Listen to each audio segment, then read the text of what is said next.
네, 안녕하세요. 토쟁이 기술사입니다. 오늘도 기출문제를 같이 한번 풀어보겠습니다. 구독과 좋아요 부탁드리겠고요.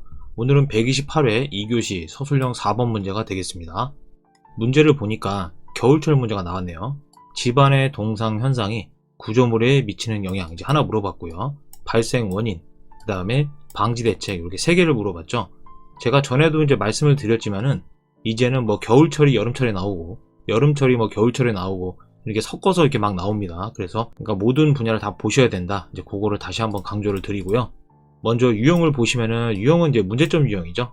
그래서 동상 현상의 메커니즘 같은 거 한번 언급해 볼 수가 있겠죠.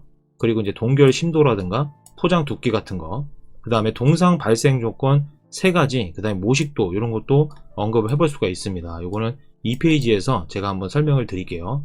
그리고 동상 방지층 플러스 모식도 언급할 수 있고요. 동상 방지 대책 공법하고, 만약에 내가 이러한 공법을 현장에서 해봤다 그러면 사례 같은 것도 한번 언급을 해볼 수가 있겠습니다. 자, 대제목부터 보시면은요, 집안의 동상 현상이 건설 구조물에 미치는 영향 이제 물어본 거죠. 그 다음에 발생 원인 쓰고 마지막에 방지 대책 이렇게 했습니다. 여기를 이제 강조를 이제 많이 해주셔야 되겠죠, 작성을 하실 때요. 그러면 건설 구조물에 미치는 영향은 뭐냐 해서 가만히 보시면은요, 여기서 구조물 기초 제가 이렇게 언급을 했죠. 그래서 기초에서는 집안의 연약화라든가 부등침화 발생 이런 것들이 영향을 보인다. 그리고 도로 포장 이게 또 언급을 했죠. 이런 전문 공정들이 나오는 거 유심히 좀 보셔야 되고요. 노면의 융기나 균열이 발생을 하거나 노면 파손 이런 것들이 될 수가 있습니다. 그리고 옹벽 구조물이 또 있겠죠. 요거는 이제 편기가 발생을 하거나 지지력이 부족해진다.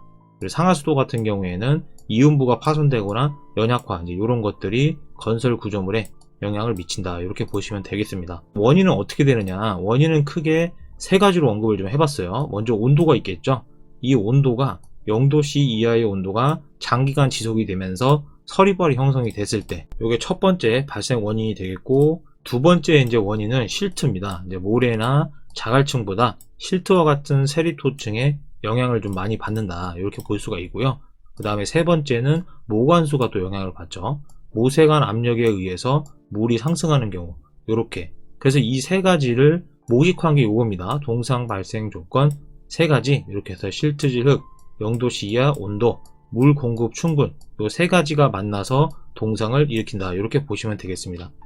그럼 동상 현상의 이제 방지 대책은 그럼 어떻게 되느냐? 먼저 재료적인 대책을 언급을 할 수가 있겠죠. 그래서 최대 입경 100mm 이하, 세리토 0.02mm 10% 이하, 그 다음에 입도 양호한 조립도로 지지력을 확보한다. 이렇게 볼 수가 있고요. 시공대책 같은 경우에는 치환공법이 또 있겠죠. 비동상성 재료를 사용을 하더라, 아니면 차단공법을 할 때는 소일 시멘트를 활용을 한다든가 이런 게 될 수가 있고요. 그 다음에 단열공법은 단열 재료를 사용을 한다. 약액처리공법은 화학적으로 안정적으로 처리한다. 이렇게 정리를 해볼 수가 있겠습니다. 네, 다음은 서적을 간략히 소개해 드리겠습니다. 서브 노트가 되겠고요. 이제 필수 20문제가 포함되어 있는 책이고요. 그리고 단답형 기출문제 풀이지 116회부터 128회까지 실제 시험과 똑같이 풀어놓은 책이 되겠습니다. 그리고 서술형도 117회부터 119회, 120회부터 122회, 124회부터 125회 이렇게 책이 각각 나눠져 있습니다. 그래서 책이 필요하신 분들께서는 이 동영상 아래쪽에 제가 카카오톡 아이디하고 연락처 남겨놨으니까요. 거기로 연락을 주시면 제가 설명드리겠습니다. 감사합니다.